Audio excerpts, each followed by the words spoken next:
দুটো কাজ এই মুহূর্তে মমতা ব্যানার্জি যদি করে, দুটো কাজ যদি এই মুহূর্তে মমতা ব্যানার্জি করে, হয়রানিও বন্ধ হবে, আতঙ্কিত হবেন না। দুটো কাজ কি কি বলে দিচ্ছি, শর্ট টাইম, আমি বেশিক্ষণ বলবো না, বলেছি আপনাদের। প্রথম কাজ হচ্ছে ওয়াল পার্টি মিটিং ডাকা। মমতা ব্যানার্জি ওয়াল পার্টি মিটিং ডাকুক, সমস্ত রাজনৈতিক দলের নেতাদেরকে ডাকুক। যেই পরিস্থিতি বাংলার স্বাধীনতা সংগ্রামী পরিবার থেকে শুরু করে, পীর পরিবার থেকে শুরু করে, বিভিন্ন ধর্মীয় পরিবার থেকে শুরু করে, বিভিন্ন যাদের সামাজিক প্রভাব প্রতিপত্তি আছে, সব সমেত সাধারণ মানুষদেরকে অহেতুক হয়রানি হচ্ছে, এই হয়রানি বন্ধ আমাদের করতে হবে। অল পার্টি মিটিং ডাকা দরকার। কেমন অল পার্টি মিটিং আপনাদের জানিয়ে রাখি, বর্বর পাকিস্তানিরা যখন এসে পেহেলগাঁওতে আমাদের দেশের নাগরিককে খুন করলো, সেই সময় অল পার্টি মিটিং ভারত সরকার ডেকেছিল।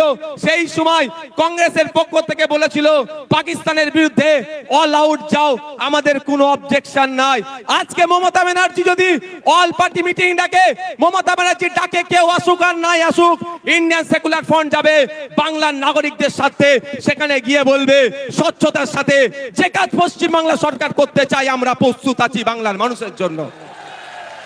করবে, তাহলে আপনি আতঙ্কিত মুক্ত হবেন তো ভাই? কিন্তু চাই না আপনি আতঙ্কিত মুক্ত হন মমতা ব্যানার্জির দলেরা। এরা চাই আপনি পেরেশানে থাকুন। আপনি পেরেশানে থাকলে প্রশ্ন করতে পারবেন না মাদ্রাসায় টিচার নেই কেন। আজকে দেখুন কলকাতায় গতকালকে খোঁজ নিয়ে দেখুন প্রায় 33 দিন এই ঠান্ডাতে তারা পড়ে আছে। আনএডেড টিচার গুলো, এমএসকেএসএস কে টিচারদের সম্মানিকটা ঠিকঠাক পাচ্ছে না। মাদ্রাসায় 10,000 শূন্য পদ হয়ে গেছে, পরিকাঠামো ধ্বংস হয়ে গেছে, স্কুলে টিচার নাই, হাই স্কুলে টিচার নাই, শিক্ষার পরিকাঠামো ধ্বংস হয়ে গেছে। আপনি এটা প্রশ্ন করবেন না এসআইআর এর কাগজ নিয়ে ছুটাছুটি করবেন? এই ছুটাছুটি করার জন্য আপনাকে এই পদক্ষেপগুলো গ্রহণ করছে না। দ্বিতীয় হচ্ছে বিধানসভায় নিন্দা প্রস্তাব পাস করানো হোক। বিধানসভায় নিন্দা প্রস্তাব পাস করানো হোক। যেভাবে অহেতুক হয়রানি করা হচ্ছে এটা অত্যন্ত নিন্দাজনক কাজ। সেখানে নিন্দা প্রস্তাব পাস করানো হোক।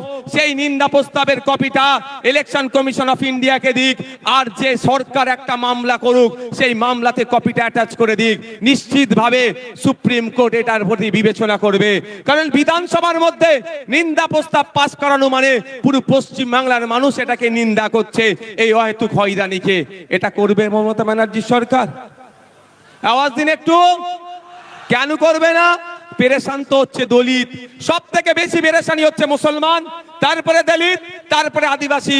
তাই মুসলমানকে তো বড় মানুষ মনে করে না, শুধু ভোটার মনে করে, আর ক্যাপটিভ ভোট ব্যাংক হিসাবে রাখতে চায়। তাই আপনাদের বলবো দিকে দিকে আওয়াজ তুলতে হবে, বলতে হবে ইমিডিয়েট পশ্চিম বাংলা সরকারকে এ দুটো কাজ করা দরকার। এক, অল পার্টি মিটিং ডাকা, দ্বিতীয় হচ্ছে বিধানসভায় নিন্দা প্রস্তাব পাস করানো।